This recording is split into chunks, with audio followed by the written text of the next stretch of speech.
Jannatning 8 ta darvozasi bo'lib, ularning har biri ma'lum bir solih amallarni ko'p qilgan insonlar uchun. Bob as-salot, namoz darvozasi.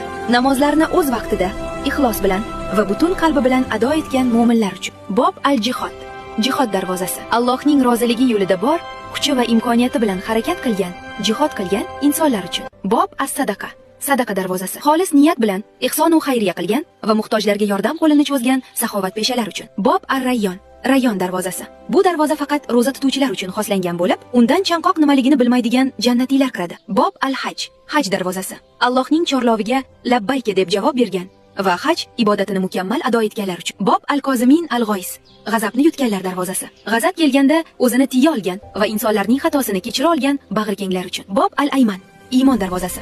Iymoni mustahkam bo'lgan, Allohga cheksiz tavakkul qilgan va hisob-kitobsiz jannatga kirish baxtiga muyassar bo'lganlar uchun. Bob az-zikr, zikr darvozasi. Tili ham, dili ham doimo Allohning zikri bilan band bo'lgan, tasbih va tahlilni kanda qilmaganlar uchun. Bu videoni jannatning 8 eshigidan birgalikda kirmoqchi